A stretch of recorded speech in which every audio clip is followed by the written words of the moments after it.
जिससे कि कर्मचारियों का जीवन सुरक्षित हो, कर्मचारियों के लिए और सुविधाएं बने और हमारे यात्रियों के लिए एक नई तरह की रेलवे बने।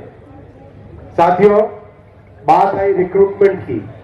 मैं आपको बताना चाहता हूं, 2004 से 2014 में करीब 4,40,000 के आसपास का रिक्रूटमेंट हुआ था और 2014 से 2024 के बीच में 5 लाख लोगों का, 5 लाख साथियों का रेलवे में भर्ती हुई है, एकदम ट्रांसपेरेंट तरीके से।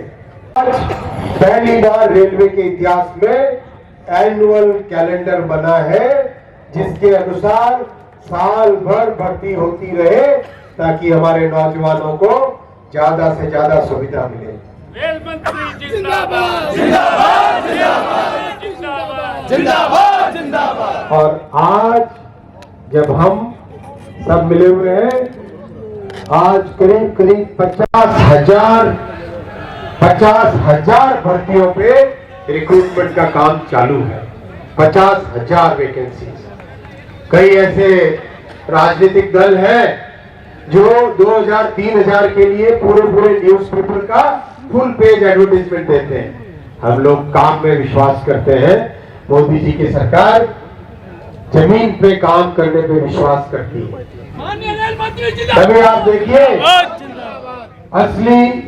असली परिवर्तन हमारे एससी और एसटी परिवारों में, हमारे ओबीसी परिवारों में आया तब जब हर गांव में नल से जल पहुंचा, जब हर घर में टॉयलेट बने, जब घर में मां के आंसू पहुंचने के लिए गैस का चूल्हा बना, जब पक्के घर बने 4 करोड़, तब एससी एसटी ओबीसी परिवारों के जीवन में एक सच्चा बदलाव आया। क्योंकि गरीब के घर में पैदा हुआ व्यक्ति ही गरीब के मन की व्यथा को समझ सकता है। और आज आप सबने, आज पूरे देश ने एक गरीब के बेटे को देश का प्रधानमंत्री बनाया। सच्ची श्रद्धा एससी एसटी और ओबीसी वर्ग के बारे में अगर देखो तो आज आपके सामने 2 उदाहरण है। भारत के सर्वोच्च पद पर उड़ीसा के छोटे से गांव की एक एसटी बेटी आज भारत की महामहिम राष्ट्रपति है। इनसे पहले एससी वर्ग से श्री रामनाथ कोविंद जी राष्ट्रपति। आप मुझे बताओ, युग पुरुष बाबा साहेब के बाद में वर्षों बीत गए, कोई लॉ मिनिस्टर कभी एससी या एसटी वर्ग से? कई राजनीतिक दलों ने देश की जिम्मेदारी संभाली और विशेषकर एक परिवार ने देश की जिम्मेदारी संभाली, लेकिन कभी एससी और एसटी वर्ग से लॉ मिनिस्टर नहीं बनाया।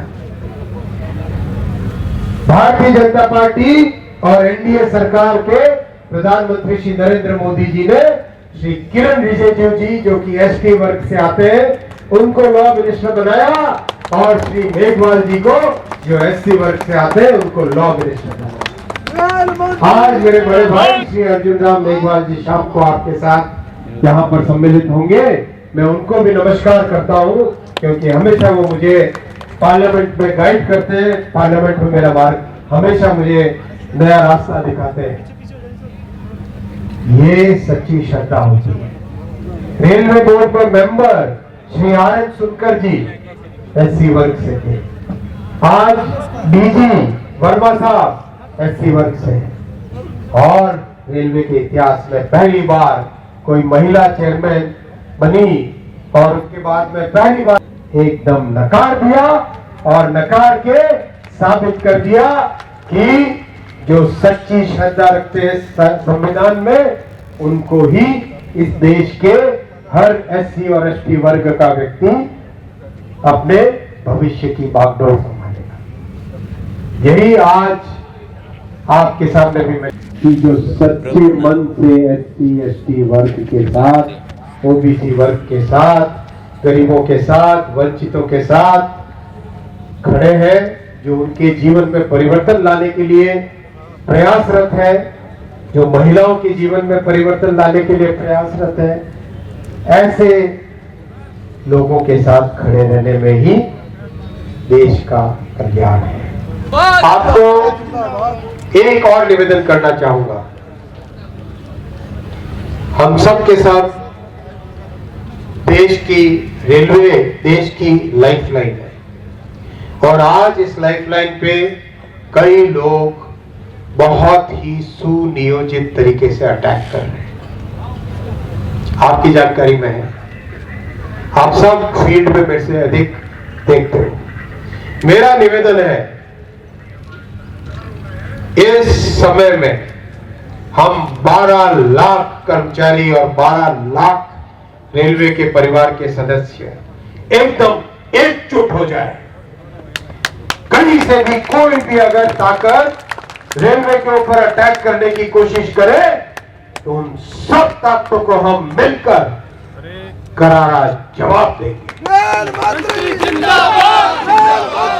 किसी की हिम्मत तो हो पाए कि रेलवे पे एक पत्थर भी डाले या रेलवे ट्रैक पे कोई एक गैस का सिलेंडर लेके आए, ऐसा चौकन्ना हमारा व्यवहार रहेगा।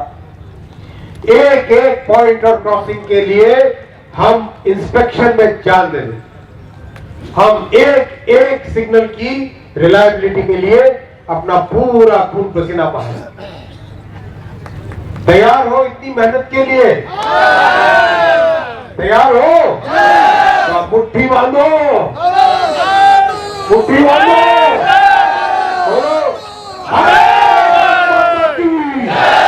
भारत माता की, रेल परिवार, रेल परिवार। बहुत बहुत नमस्कार।